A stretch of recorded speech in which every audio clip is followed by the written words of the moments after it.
Bom dia aos amigos, é um motivo de muita alegria estarmos reunindo mais uma vez o grupo de estudos Sebo Café, especialmente no dia de hoje, segunda-feira, dia 4/4/16 de 2016, nós estaremos completando 10 anos da criação do grupo. Hoje é 2/4/16, é um número cabalístico, né? 2 vezes 2 dá 4, 4/4/16. Não tenho nada com numerologia, mas só para registrar, então, para descontrair um pouco o início da nossa conversa. E a ideia da reunião de hoje é fazer um breve apanhado dessa trajetória do grupo de estudos, e eu gostaria especialmente de apresentar novamente para o grupo aqui, pelo menos para mim, eu tenho como a mais importante descoberta que fiz aí no decorrer desses estudos, que é o sistema hepta-animal de inteligência. Nós temos o propósito, desde que criamos o grupo de estudos, de responder 3 perguntas da filosofia. Elas se transformaram um pouco. Quando nós iniciamos o grupo de estudos, o propósito era responder algumas perguntas clássicas da filosofia, né? Se era possível conhecer algo, como se conhecia algo e até que ponto era possível conhecer algo.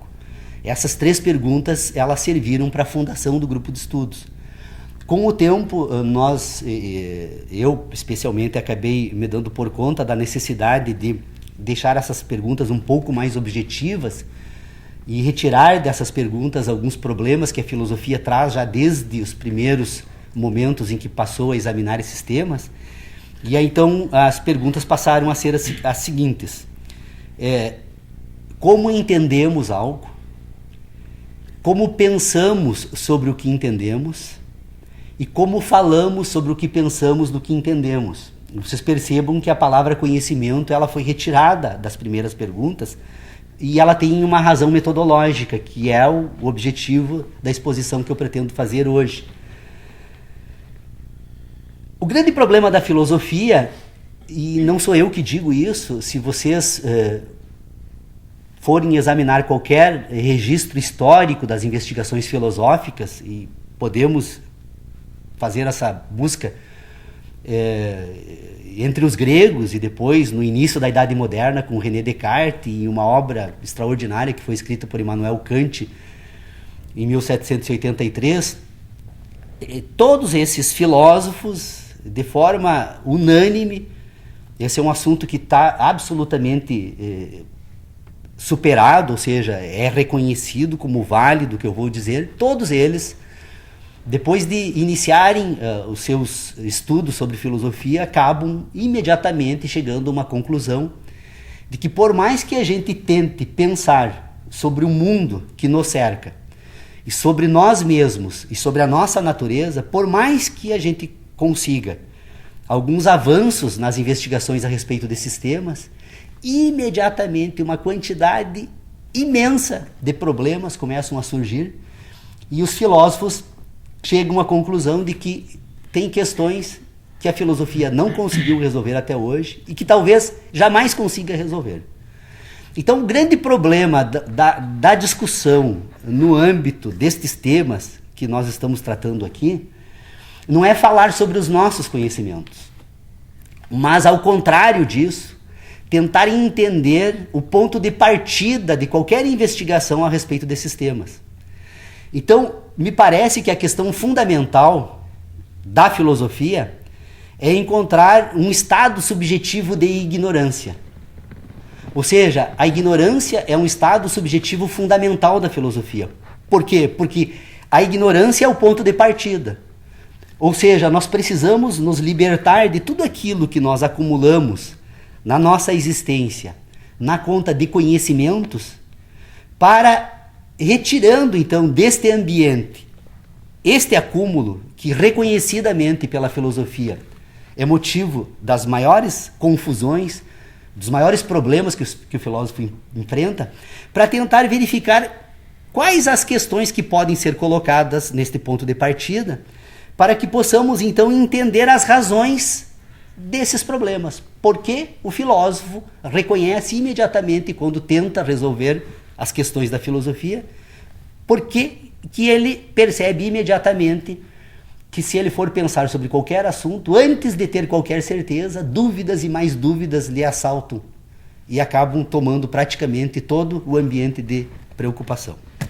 Então, partindo do pressuposto de que o estado fundamental dessa discussão é a ignorância, nós precisamos reconhecer que temos que encontrar algumas questões que possam ser aceitas por todos nós e que a gente aceite essas questões como pontos que podemos assumir como referências da investigação e que, pelo menos, estas questões não estejam sujeitas a esta objeção que os céticos permanentemente vêm trazido para o filósofo nas investigações sobre o conhecimento e sobre a ciência da inteligência humana. Bom, se nós formos tentar encontrar um ponto de partida, a primeira questão que nós vamos reconhecer, precisamos reconhecer, sim, o que é impossível levar esse estudo adiante, é de que nós existimos. Eu ouvi com perplexidade um dia desses um amigo que vem participando de discussões filosóficas no âmbito da academia, que ele levantou a seguinte questão na discussão sobre esse ponto de partida. Ele disse: Paulo, eu posso perfeitamente ser uma invenção de alguém. E ele me levanta a seguinte questão: alguém pode perfeitamente ter colocado o meu cérebro numa cuba, retirado do meu corpo, colocado o meu cérebro numa cuba, e por meio de influências e impulsos externos a este cérebro, criar todo um sistema de imaginação, e na verdade eu que imagino que exista seja apenas produto de um pensamento e de um gênio maligno que aprisionou o meu cérebro numa cuba. Eu digo, bom, se você pensa que essa preocupação deve nortear a tua discussão sobre filosofia, não discuto mais contigo, porque essa é uma questão que seria tão absurda nós imaginarmos, que se for para imaginarmos questões absurdas, então abandonamos completamente qualquer tentativa de entender como essas questões se apresentam. Então, a primeira questão que nós precisamos tomar como certa entre nós aqui, se nós queremos efetivamente fazer uma discussão que leve, ou permita algum avanço a respeito desses problemas da filosofia, é de que existimos. E que nós percebemos que existimos porque, ao nos relacionarmos nesse ambiente que nós denominamos de universo da nossa existência, nesse ambiente, neste universo, nós recebemos informações da nossa existência e desse próprio universo por um conjunto de acontecimentos que se apresentam como aquilo que nós tomamos como a realidade da nossa existência.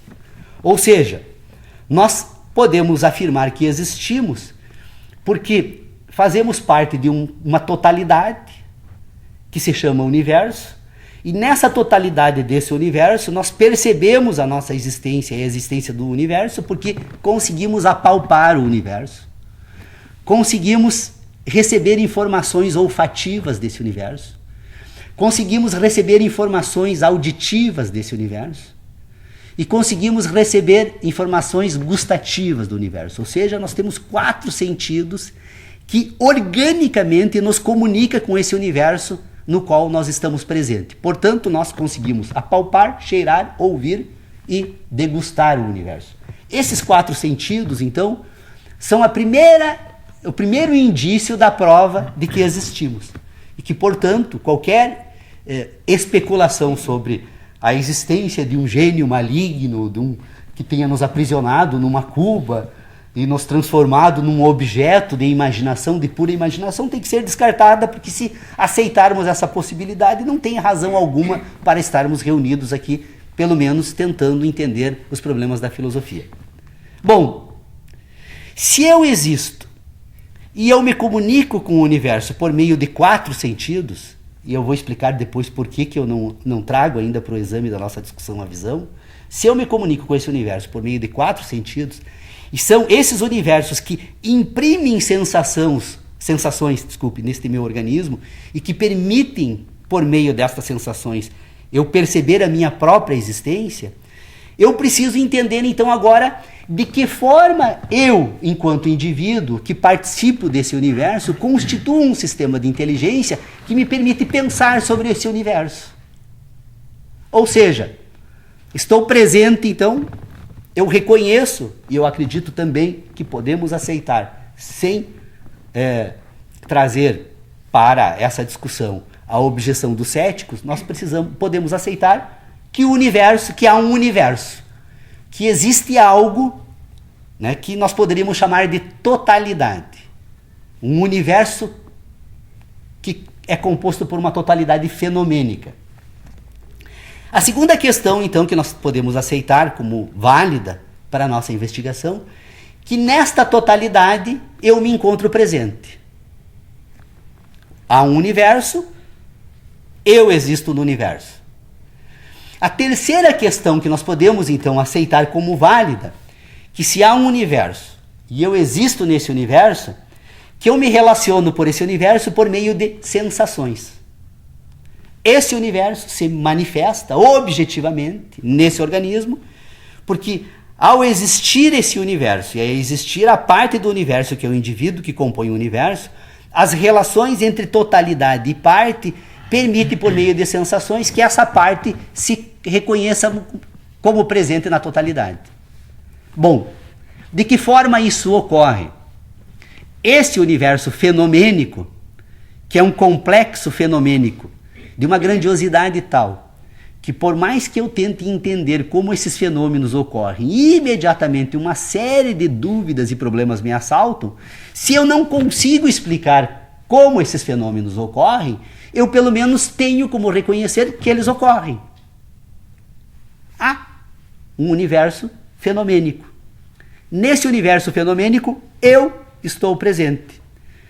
E este universo fenomênico é percebido pela minha existência porque esse universo fenomênico, ao ser universo fenomênico, ele imprime em mim, por meio de sensações, aquilo que eu recebo desse universo, que são as impressões. Então, entre eu, ou seria mim, e o universo, existe um mecanismo de comunicação que se chama sensações. O universo imprime sensações na minha existência. E estas sensações são orgânicas. De fato, este organismo me permite degustar, sentir parte desse universo quando introduzido, então, no aparelho gustativo. Esse universo imprime em mim sensações por meio de vibrações que se dão através dos meus instrumentos auditivos. Esse universo permite que seja percebido porque eu consigo apalpar as partes desse universo que se encontram próximas a mim. E esse universo também pode ser percebido porque eu citei os 4, né? Audição, sensação. Então esse universo se apresenta por meio, e ele imprime por meio de sensações. Bom, nesse ponto aqui nós precisamos agora fazer uma outra pausa. Fazer uma pequena pausa, aliás, para tentar entender uma outra questão. Eu me reconheço presente nesse universo, e essa possibilidade de me reconhecer presente no universo se dá por meio das sensações, e estas sensações, elas são reconhecidas por mim porque esse universo produz impressões, e ainda assim eu preciso entender que eu, como presente do universo, eu possuo um sistema que é natural. Ou seja, esse indivíduo que se relaciona com o universo, que ouve, que cheira, que degusta e que apalpa, ele somente consegue fazer isso porque ele é um complexo fenômeno orgânico que possui um complexo sistema de inteligência natural e que esse sistema de inteligência natural é que permite, então, que esta parte do universo consiga receber impressões da totalidade do universo ou de parte da totalidade do universo. Então, há um organismo que é composto por um sistema de inteligência natural.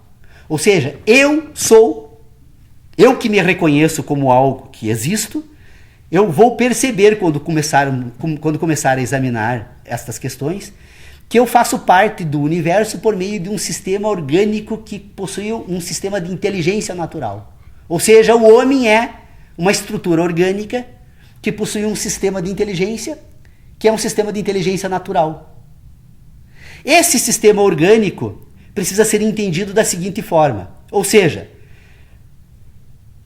o organismo que é dotado da vida, ele só vive nesse universo Porque algo que nós não temos condições de explicar e nem entender na totalidade, embora possa examinar algumas partes desses fenômenos, esse organismo, ele se relaciona com esse universo por meio de um sistema de inteligência natural.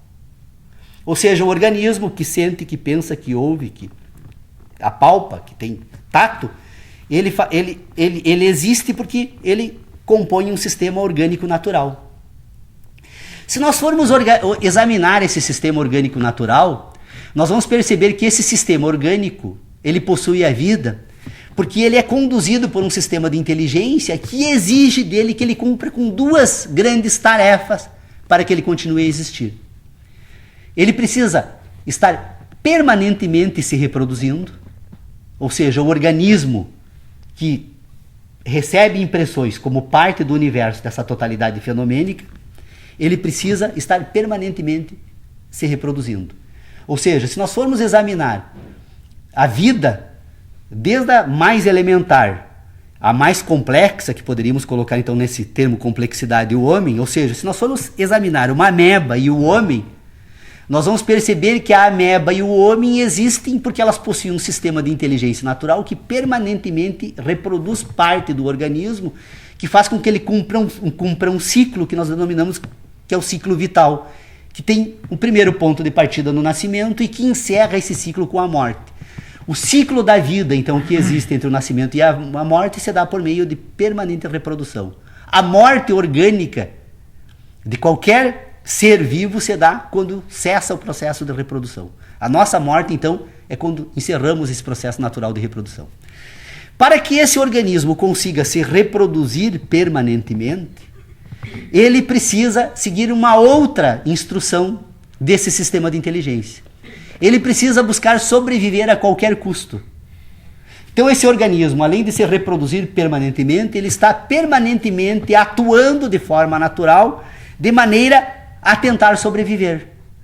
Então esse sistema de inteligência funciona de uma forma tal que nós jamais conseguiremos entender na totalidade, me parece razoável afirmar isso.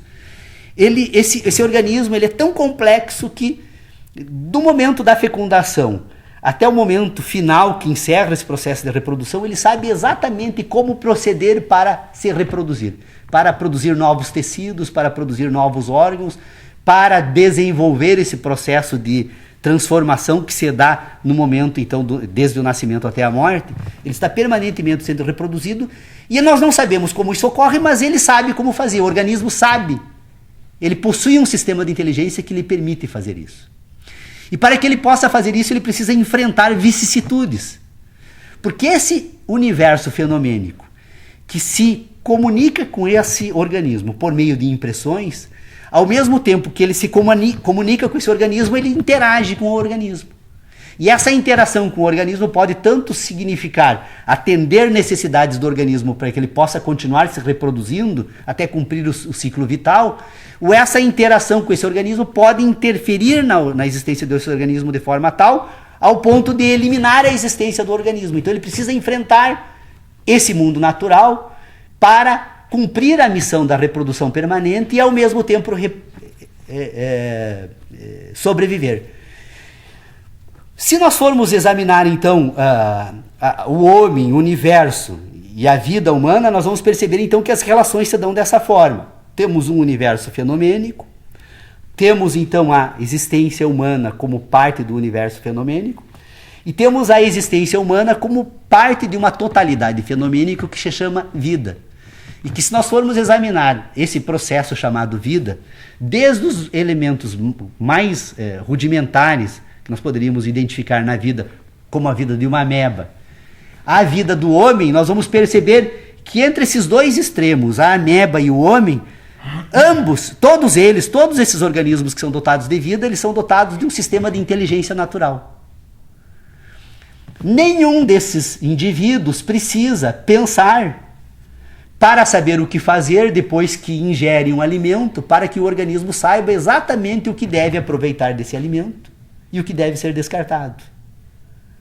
Ou seja, o organismo introduz alimentos para o seu interior e imediatamente um sistema de inteligência entra em ação e imediatamente esse sistema de inteligência vai saber o que fazer com parte desses alimentos para assegurar a sobrevivência, para permitir que ele continue se reproduzindo e para eliminar desses alimentos aquelas parcelas desse sistema que não são necessárias à existência da vida. Vocês percebam, então, que obviamente que esse tema demandaria uma série de outras análises, mas nós podemos aceitar, então, como válido e como certo nas nossas investigações, que nós temos o universo, o homem, que o homem possui um sistema de inteligência natural e que esse sistema de inteligência natural cumpre um ciclo que tem início com o nascimento e encerra com a morte. Ou seja, que entre o que medeia a existência desse organismo entre o nascimento e a morte, então, é um conjunto de complexos fenômenos que não nos cabe aqui tentar explicar, não é o objetivo do grupo de estudo tentar explicar o que ocorre, mas que nós reconhecemos que esses processos existem e que são eles os responsáveis pela existência da vida e que, portanto, são eles que vão redundar num processo final na existência da vida humana. E que essa inteligência tem uma parte dela que independe da razão humana, que independe da racionalidade humana, que é um sistema de inteligência natural. Bom, temos o universo, temos o homem com um sistema de inteligência natural. E de que forma esse homem, então, agora se relaciona nesse universo fenomênico?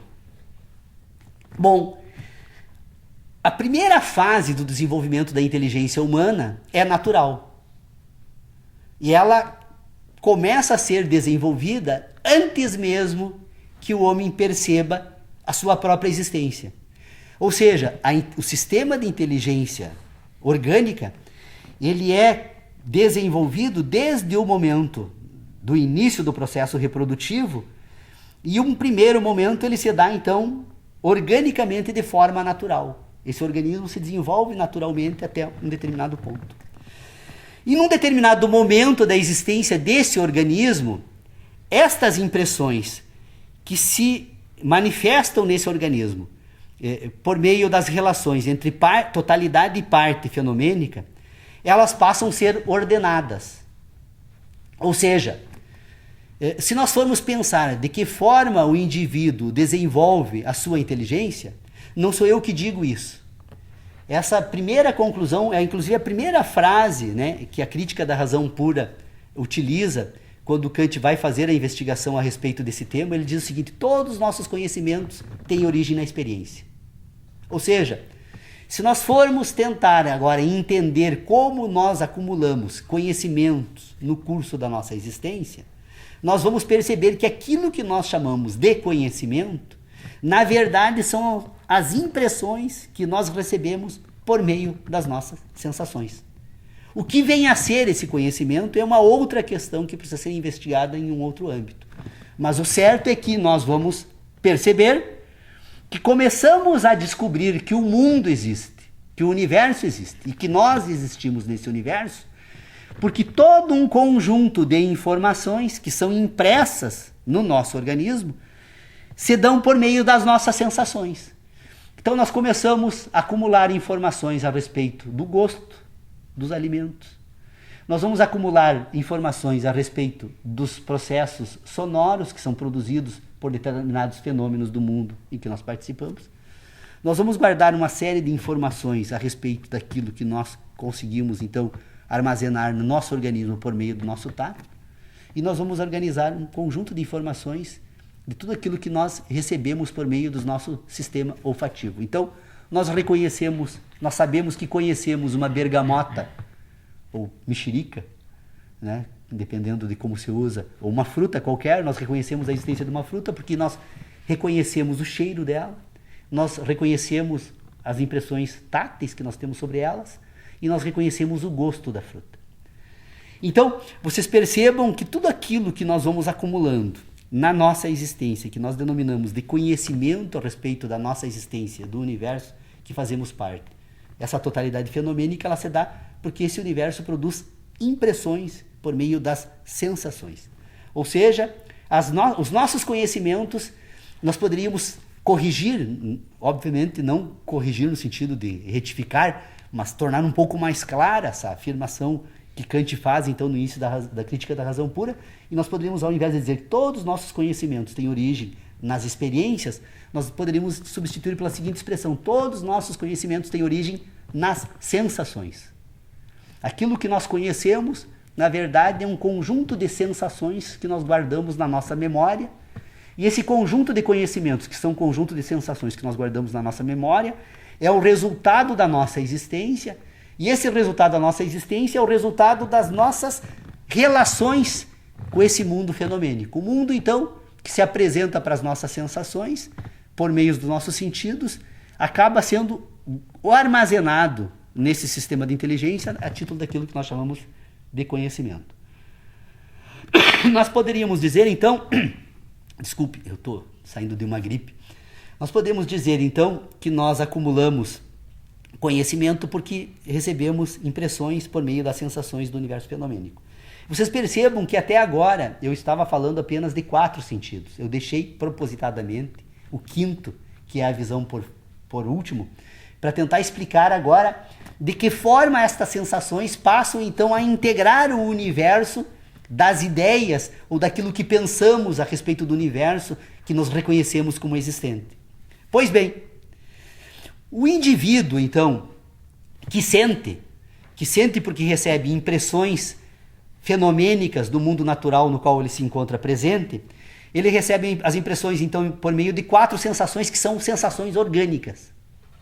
Ou seja, a audição, o tato, o olfato e o gosto, todos esses 4 sentidos, são informações que o organismo armazena porque ele efetivamente recebe impressões fenomênicas. Ele é transformado. Toda vez que o organismo ouve algo, este processo sonoro que chega até o aparelho auditivo, ele não apenas chega ao aparelho auditivo, mas essa impressão transforma o organismo. Ela é armazenada a partir dali permanentemente. Uma parte desse organismo, então, tem a capacidade ou a competência de, ao se transformar, essa transformação passa a ser, então, uma espécie de modelo para identificar aquela produção sonora que imprimiu essa sensação no organismo. Quando esse organismo introduz algo por meio do gosto, da degustação, esta degustação transforma este organismo e também passa a compor, no âmbito da existência desse organismo, um conjunto de informações que é a produção feita pela transformação. O tato age da mesma forma e o olfato da mesma forma. Todos os 4 sentidos são orgânicos e transformam. E esse organismo, então, agora ele passa a relacionar estas 4 sensações por meio de 3 instrumentos de natureza, um de natureza lógica e 2 também de natureza orgânica. Ou seja, como o organismo ele precisa estar permanentemente agindo para manter um processo permanente de reprodução, e como esse organismo precisa permanentemente estar agindo para conseguir sobreviver, este organismo, então, agora, ele relaciona esses 4 sentidos com esses outros 2. Eu não gosto das palavras que eu vou utilizar aqui, mas eu não tenho como utilizar outra. Eu venho há 10 anos pensando como encontrar palavras adequadas para tentar trazer para o âmbito do debate a questão que eu quero trazer, mas não há outras. Então, vamos associar estes 2 sentidos, da reprodução e da sobrevivência, como prazer e dor. Então, ou seja, esse comando que a natureza me dá para que eu esteja permanentemente buscando reproduzir organicamente as estruturas que permitem a minha existência, ela se manifestaria racionalmente, eu poderia entender isso racionalmente, associando a ideia de prazer. E toda vez que esse organismo se sentir ameaçado na sua própria existência, então eu poderia associar esta ideia, pelo menos para a nossa discussão, à dor. Então nós temos 4 sentidos exógenos, que é olfato, gosto, a visão, olfato, gosto, audição e tato, que são associados a outros 2 por meio de relações, e este organismo agora passa a compor um sistema de relacionamentos que relaciona esses 4 sentidos orgânicos com outros 2 que são exógenos, que estão fora de si, com 2 que são endógenos, que são dentro de si, a dor e o prazer, com os 4 sentidos orgânicos. A associação destas, as relações entre aquilo que esse mundo natural oferece por meio das sensações orgânicas, com aquilo que eu tenho com por meio das sensações endógenas, permite construir um sistema de inteligência que é um sistema relacional. Aí então, este organismo, ele tem um outro sistema de inteligência que é extremamente complexo e que talvez seja, talvez se um dia a ciência dê um grande salto, produza uma extraordinária descoberta que possa efetivamente chocar a humanidade toda, eu não tenho a menor dúvida que ela vem por novas descobertas a respeito da visão humana. A visão humana é um complexo fenômeno tão interessante que, por mais que eu venha durante 10 anos pensando sobre a visão, eu ainda não consegui até hoje encontrar explicações suficientes para algumas questões que a minha intuição me diz que precisam ainda ser melhor investigadas. Tanto que eu tomo para mim, eu tenho uma ideia assim, que eu utilizo até como provocação para continuar pensando sobre essa questão, que eu digo o seguinte: vocês jamais acreditam naquilo que vocês veem. A visão é, de todos aquilo que nós chamamos de sentidos humanos, a visão é a única e a que mais nos engana. Nós estamos permanentemente sendo enganados pela nossa visão. E talvez descobrir as razões dessa enganação seja a grande descoberta do futuro da ciência e da própria filosofia. Por que eu digo isso? Porque a visão não é um sentido. Se nós formos examinar o processo fenomênico que nos permite ver o mundo no qual nós estamos presentes, nós vamos perceber que a nossa visão não é nada mais, nada menos do que uma competência que nós desenvolvemos para decodificar diferentes comprimentos de ondas luminosas, e que esses diferentes comprimentos das ondas luminosas nos permitem catalogar esse mundo em que nós vivemos por meio de cores e de formas. O problema da visão é que ela não é uma informação atual. A visão, se nós formos examinar ela atentamente, nesse complexo sistema de inteligência, nós vamos perceber que por mais que nos esforcemos, tudo aquilo que nós recebemos por meio de impressões visuais são informações do passado. Estamos todos nos vendo aqui. O fato de estarmos nos vendo aqui permite que consigamos decodificar um conjunto de informações que se apresentam para a minha retina, para as nossas retinas, por meio de diferentes comprimentos de ondas de luz, e que esses diferentes comprimentos de ondas de luz permitem estabelecermos, então, um conjunto de critérios a respeito daquilo que está presente neste ambiente aqui, que são formas e cores. As formas e cores, na verdade, não são nada mais, nada menos do que distintas comprimentos de ondas de luz que se apresentam pela nossa retina. Só que aqui nesse ambiente, essas informações, elas transitam dentro de um sistema quase que instantâneo, mas não é instantâneo. Essa informação que a minha retina está decodificando a respeito das informações que estão presentes aqui nesta sala, elas não são nada mais, nada menos do que reflexo desses feixes de luz que se projetam, então, dessa fonte luminosa sobre os indivíduos, sobre os objetos, e, por sua vez, estes objetos e esses indivíduos refletem estas ondas de luz com modificações que permitem, então, a este aparelho, que se chama, então, aparelho visual, decodificar essas informações, mas são sempre informações do passado. E são informações do passado de tal grandiosidade que, parando para examinar as nossas informações visuais, nós vamos perceber o quanto nós nos enganamos. Por exemplo, quando nós olhamos para o universo, falamos das estrelas, nós, se reconhecermos as categorias que a astronomia utiliza para medir as nossas relações espaciais entre a nossa existência e a da estrela, nós vamos perceber, por exemplo, que a estrela polar, que nós imaginamos que se encontra ali no universo, na verdade é uma informação visual, informação por meio de ondas de luz, que partiu dessa estrela há 230 anos. Portanto, me é lícito imaginar que a estrela polar que eu estou vendo ali não exista mais. E que boa parte das estrelas que eu imagino existirem no universo também já não mais existam. Então nós estamos permanentemente sendo enganados. Se somos enganados pelas estrelas, é óbvio que nós podemos ser enganados, inclusive aqui nesse ambiente. Por quê? Porque esse sistema de inteligência que nós possuímos, ele é um sistema extremamente limitado.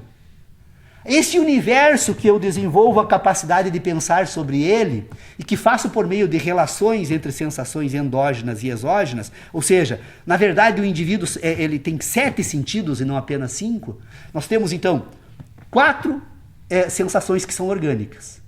Uma sensação que é de natureza lógica, que é a visão.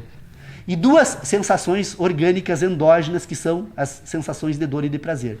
Das relações entre essas 7 sensações, então nós construímos um sistema de inteligência. Bom, eu paro aqui rapidamente para... Lembra que eu estava fazendo uma cronologia para falar, então, daquilo que nós podemos tomar como certo. Eu paro este exame do sistema heptanimal de inteligência, que, em última análise, nós já tratamos várias vezes desse assunto aqui, do que significa, então, estas relações. Porque, na verdade, o que nós temos? Esse organismo que possui 7 sensações, então, ele tem um potencial de sensação. O que é o potencial de sensação?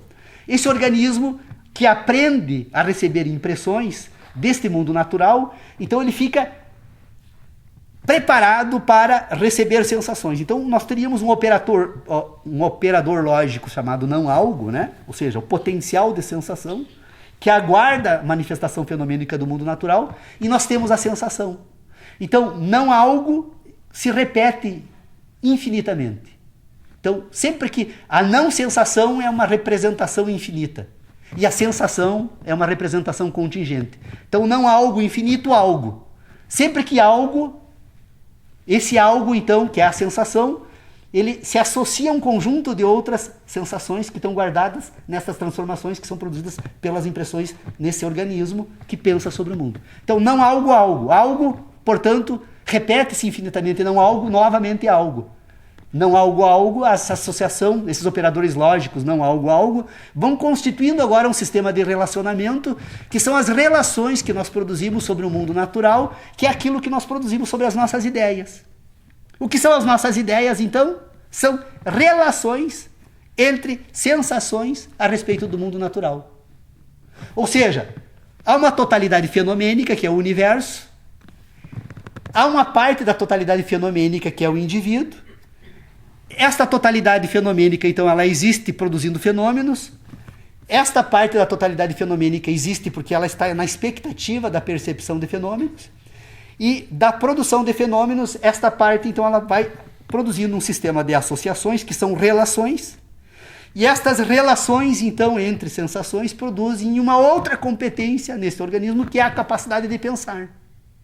Ou seja, o indivíduo, na medida que vai associando sensações, que são impressões que ele recebe do mundo natural, a associação de sensações permite que ele produza ideias sobre o mundo natural. Então vocês vão perceber que nós temos... Eu precisaria de mais 2 finais de semana conversando sobre esse assunto, porque realmente eu quero fazer um registro antes de seguir adiante, que aqui entra a questão central desse debate, sem a qual efetivamente nada mais é possível, pelo menos nos termos que eu imagino que seja necessário, porque eu levei 10 anos pensando sobre essas ideias. Para vocês terem uma ideia, quando nós criamos esse grupo de estudos em 2006, em 4 de abril de 2006, desde então eu asseguro a vocês, nenhum dia da minha existência eu fiquei sem pensar sobre esses assuntos. Eu venho permanentemente reexaminando essas questões várias vezes para tentar encontrar uma forma de explicar. Porque para mim eu não preciso mais de explicações. Eu entendi perfeitamente como isso ocorre. Mas o problema é que nós desenvolvemos um sistema de inteligência que ele sofre uma afetação tão grande de um conjunto de crenças que nós temos a respeito da nossa existência, do mundo em que vivemos e das origens da nossa existência e dos fins últimos da nossa existência, que quando a gente imagina que conseguiu entender isso, na verdade nós voltamos a nos enganar e seguimos adiante sem entender efetivamente essas questões. Então, como é que o indivíduo pensa? Essa é a questão central. Por que pensamos? Como pensamos? Nós pensamos porque relacionamos. As nossas ideias não são nada mais, nada menos do que relações. Nós pensamos porque relacionamos. Se eu pensar assim, pensa na tua casa, imediatamente tu relaciona um conjunto de sensações que você tem da tua casa. E, portanto, eu não consigo pensar a casa da Tanara, porque eu não tenho sensações da casa da Tanara. E, portanto, eu não consigo pensar a casa dela. Só ela consegue pensar, porque só ela tem sensações. Uma série de pensamentos que nós temos são próprios de nós, de todos nós, porque eles só podem ser pensados porque nós temos sensações para serem relacionadas. Se nós falarmos de um indivíduo que ninguém conhece, ninguém consegue pensar o indivíduo. No máximo, podemos imaginá-lo com 2 pernas, 2 braços, cabeça, 2 olhos, nariz, boca, cabelo, essas características básicas da existência humana. Cabelo ou não. Ou não, pois é. Ainda tem uma série de dúvidas a respeito do que vem a ser um indivíduo com e sem cabelo, né? Se um cabelo é o suficiente, como diria o Dr. Pedro Osório nas suas discussões sobre o problema da filosofia. Então, na verdade, nós não temos. Então, as nossas ideias são relações que produzimos a respeito das nossas sensações. Então, nós precisamos, se queremos efetivamente permitir que a filosofia avance e consiga dar um salto, então, a expressão salto não é adequada, porque a filosofia não salta, né? Mas, todavia, estamos acostumados a um certo uso da linguagem. Me perdoem por algumas que eu utilizo aqui, porque realmente eu me policio, mas às vezes sou traído pela minha tradição cultural. Então, para que nós podemos efetivamente promover uma profunda transformação nos debates sobre filosofia, nós precisamos explicar como pensamos. O problema da filosofia é que todo filósofo que inicia sua obra, ele deixa esse assunto de lado.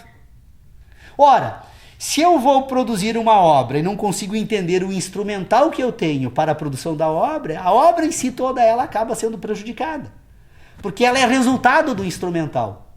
Então, como nós pensamos? Pensamos porque relacionamos. Relacionamos o quê? Relacionamos sensações. Relacionamos sensações de que forma? Porque temos impressões. Temos impressões por quê? Porque o mundo fenomênico se imprime, me transforma e produz impressões em mim. Então, eu, em verdade, quando eu trato as minhas ideias, quando eu trato dos objetos do mundo, eu não trato do mundo. As minhas ideias são relações que eu produzo das minhas sensações e não do mundo. Porque o mundo está fora de mim. O que eu tenho em mim apenas são memórias das sensações. E ao relacionar memórias das sensações, então eu produzo o meu mundo. O meu mundo, enquanto indivíduo, não é nada mais, nada menos que um conjunto de relações das impressões produzidas pelos fenômenos do mundo natural, que são ordenadas por meio de sensações. Então, eu penso porque relaciono. E eu relaciono sensações. E se vocês querem efetivamente ir adiante nessa investigação, encontrar as razões que fundamentam de forma irrefutável o que eu estou dizendo aqui, é necessário pensar sobre as ideias matemáticas, os pensamentos. Vamos transformar aqui, pensamentos em ideias. Então, eu tenho, nesse sistema de inteligência, eu tenho um conjunto de informações que são os conhecimentos. Os conhecimentos são as impressões produzidas por meio das sensações pelo universo fenomênico. Então, eu tenho conhecimentos que são memórias das sensações. E eu tenho ideias, que são relações entre as memórias das sensações. Então vocês percebam, é necessário a filosofia identificar e separar conhecimento de ideia. A confusão entre conhecimento e ideia é a base sobre a qual está assentado todos os problemas da filosofia. Se nós conseguirmos perceber a necessidade de separar conhecimento e ideia, nós não temos mais problema de natureza alguma. E alguém me diria, não, Paulo, mas conhecimento e ideia, na verdade, você está tratando de 2 dimensões da mesma questão. Não é. São dimensões completamente diferentes. Por quê? Por exemplo, se vocês pensarem sobre as ideias matemáticas, vocês vão perceber imediatamente que as ideias matemáticas são ideias destituídas de conhecimento. A matemática não é um conhecimento. A matemática é um sistema de ideias. Porque a matemática, na verdade, em última análise, ela é apenas um sistema de relacionamentos. Relacionamentos puros. Então, se eu tenho um sistema de relacionamento puro, a matemática é um ponto de partida que me permite perceber que, efetivamente, então, eu consigo produzir um sistema de relacionamentos que não depende mais do mundo natural. Se vocês forem passar, me dei um trabalho, não foi um trabalho, ao prazer, durante um período em que eu saí em férias, durante 30 dias eu peguei com muita calma o discurso sobre o método de René Descartes, e imediatamente se percebe na descrição que ele faz a respeito da grande descoberta que ele fez com o discurso sobre o método, que segundo ele morreu dizendo que ele jamais encontrou uma única pessoa que tivesse entendido as ideias dele. Vocês vão encontrar no discurso sobre o método uma passagem, que eu até faço questão de transcrever num artigo que escrevi, que o René Descartes diz assim, que ele descreve que depois de ter ouvido as pessoas falarem sobre o que entenderam a respeito daquilo que ele escreveu, ele percebeu que ninguém havia entendido o que ele havia escrito, e ele diz assim: por isso eu peço aos meus descendentes que jamais acreditem em nada que tenha partido de mim sem que eu mesmo tenha divulgado.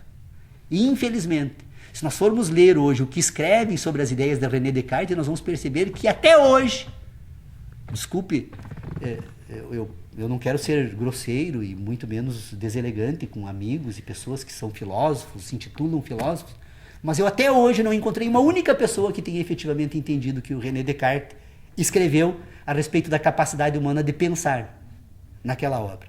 E depois, passado quase 200 anos de René Descartes, novamente Immanuel Kant se joga nessa tarefa, na discussão a respeito da natureza dos juízos sintéticos a priori, que ele vai identificar novamente a matemática nessa categoria de inteligência.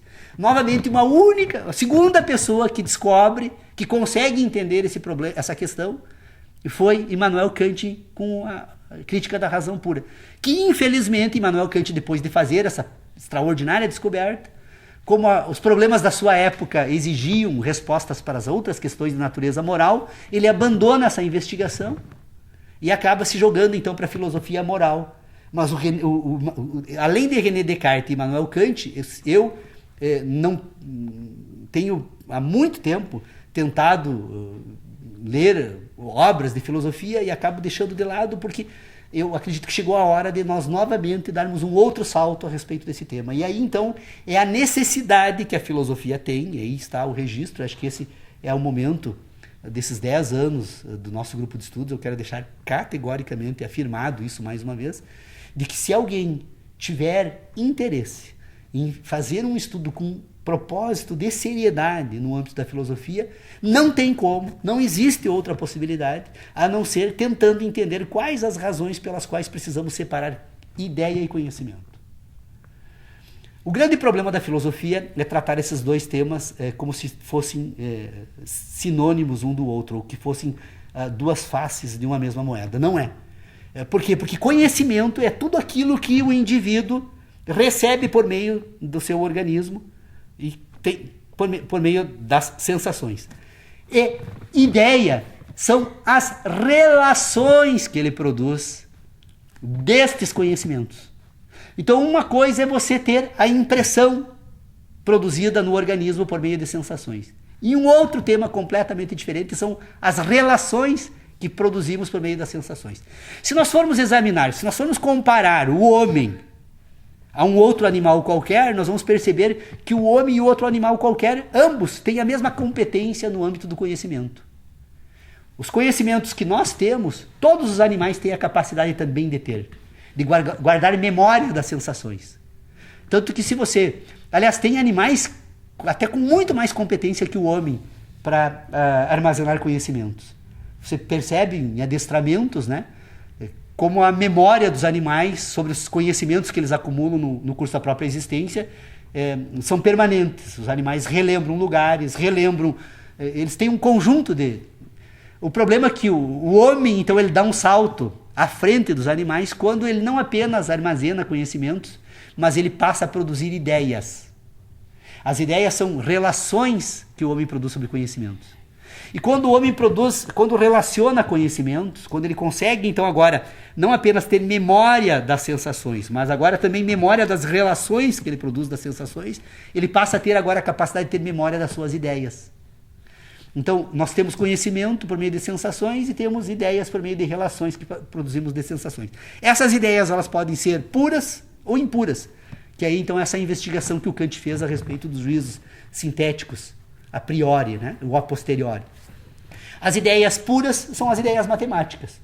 E talvez uma boa parte das ideias geométricas também poderiam ser colocadas nesse âmbito. As noções sobre espaço e sobre quantidades, elas podem ser transformadas em ideias puras. E as ideias impuras são aquelas ideias que tomam o mundo natural como modelo. Quando o homem toma o mundo natural como modelo e compõe um sistema de ideias, ele compõe o próprio mundo. Então, todos nós aqui somos diferentes, porque todos nós tivemos sensações do mundo diferentes e todos nós produzimos mundos diferentes. O que nós temos de comum entre nós aqui é como vivemos em sociedade, em agrupamentos sociais.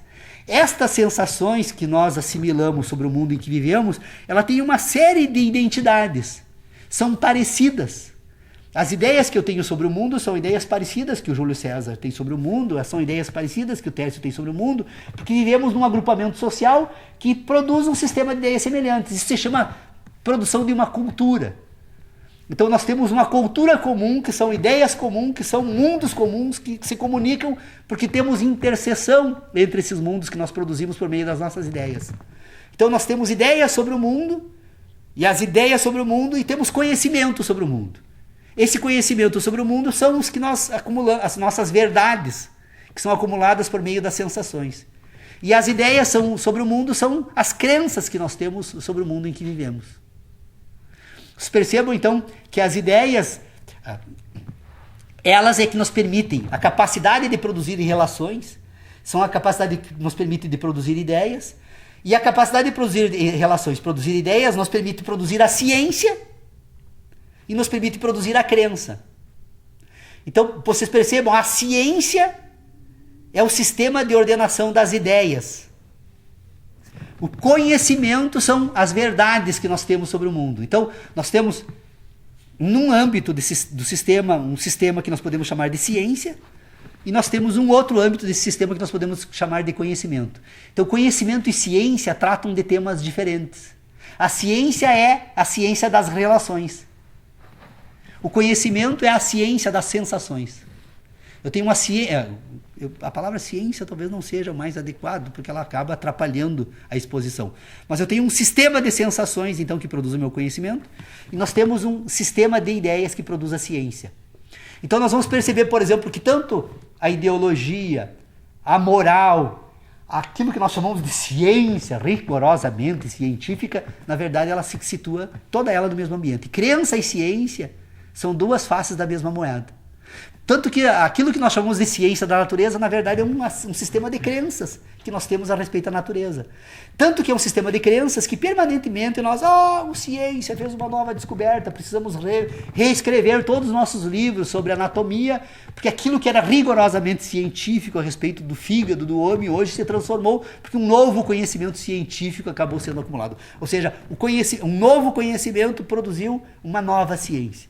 Mas enquanto o conhecimento está aqui no campo da experimentação e das sensações, o campo da ciência está aqui no campo das relações e das ideias. Eu tenho um mundo experimental e um mundo relacional. Eu tenho um mundo de conhecimento, eu tenho um mundo de ciência. Então eu acho que essa talvez seja a principal questão que, para mim, não resta a menor dúvida que foi o principal avanço que eu consegui assim, nesse grupo de estudos aqui, foi perceber a necessidade de separar conhecimento e ciência. Sem separar conhecimento e ciência, não é possível falar em nenhum trabalho sério em sede de filosofia. Porque nós vamos acabar nos perdendo permanentemente a respeito das questões que dizem respeito ao debate que a filosofia vai tratar. Tanto que vocês percebam que a objeção que os céticos fazem, na verdade, é uma baita de uma... baita, olha o termo bem gaúcho aqui. A objeção que os céticos fazem, na verdade, é uma trapaça. Todo cético é um trapaceiro, mesmo que ele não queira e que não saiba. Por quê? Porque ele levanta um problema que diz respeito ao conhecimento, portanto afeta as sensações, as impressões que o homem tem a respeito do mundo natural, e cobra explicações a respeito da ciência e das ideias. Ora, se as sensações e as ideias estão em ambientes diferentes, eu só posso cobrar a coerência lógica de ideias com ideias. E eu só posso cobrar coerência lógica, no âmbito do conhecimento, de sensações com sensações. Então, somente é possível submeter a um método experimental tudo aquilo que está sujeito ao exame por meio das sensações. E somente é possível estabelecer um projeto de refutação no âmbito das ideias aquilo que se situa no âmbito das ideias. Por exemplo, nenhum cético consegue apresentar uma objeção no âmbito da matemática. Jamais um cético vai chegar, não, 1 mais 1 jamais poderá ser 2. Jamais o cético vai ter êxito. Por quê? Porque tanto o problema que ele levanta como a refutação se dá unicamente no âmbito das ideias puras. Então, o ceticismo, quando você traz a matemática para o âmbito da discussão sobre o ceticismo, imediatamente eles, não, mas a matemática trata de um outro assunto. Pois claro, na verdade, a objeção do cético é uma trapaça.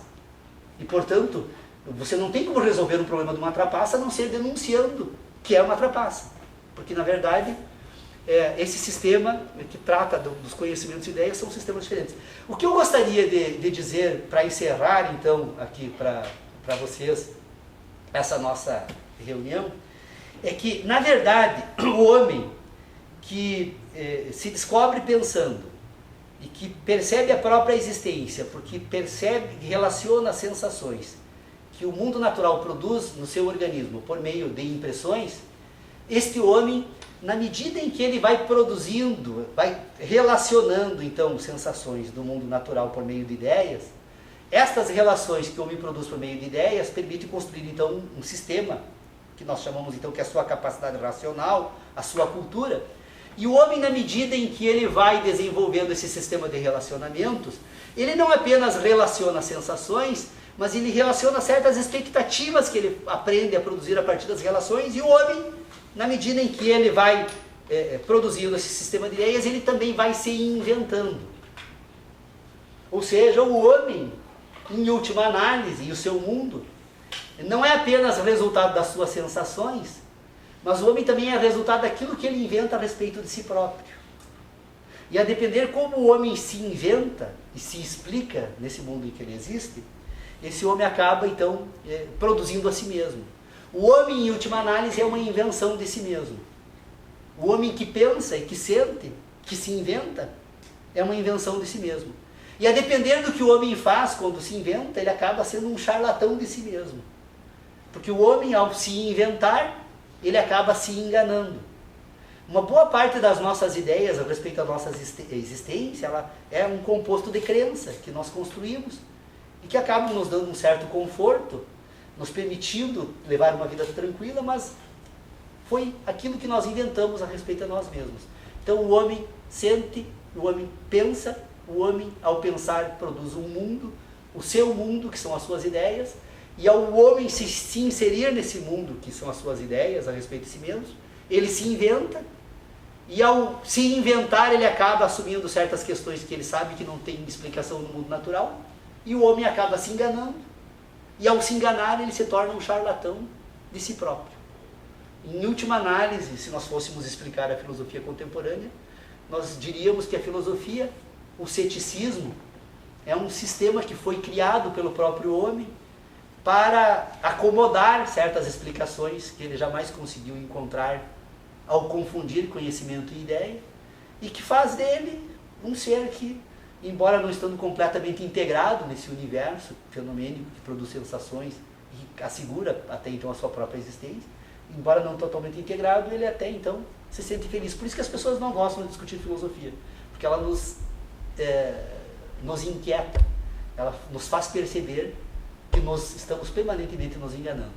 Então, eu agradeço, posso depois abrir se os amigos quiserem fazer alguma colocação, afinal de contas eu falei praticamente 1 hora, sem parar, deve ser, se é cansativo para mim, imagino para quem ouve, né? Mas eu quero agradecer a todos, dizer que esses 10 anos do grupo de estudos, eu me transformei de uma forma tal que eu tenho certeza que jamais serei o mesmo. E eu acho que temos que fazer uma homenagem ao Dr. Pedro Osório, nosso grande mestre, que deveria estar aqui hoje, mas ele inclusive foi o que mais me cobrou, passou a semana toda vindo aqui: Paulo, temos que fazer a nossa reunião, não podemos ficar sem reunião. Hoje de manhã me ligou dizendo que estava doendo, ele está realmente com uma idade muito avançada, mas mandou um abraço a todos aqui e deixamos registrado então o nosso imenso carinho pelo Dr. Pedro Osório, uma pessoa de mais de 90 anos. Ele foi o provocador, foi ele que quando falou sobre a teoria do conhecimento em 4 de abril de 2006, provocou a criação do grupo de estudos, e foi ele que praticamente não faltou nenhuma reunião durante esses 10 anos. Obrigado, então, pela atenção dos amigos, e espero que sirva pelo menos para que fazê-los pensar. Se não resolver todos os problemas, pelo menos trago mais um aqui para vocês, para tentar levar adiante essa investigação.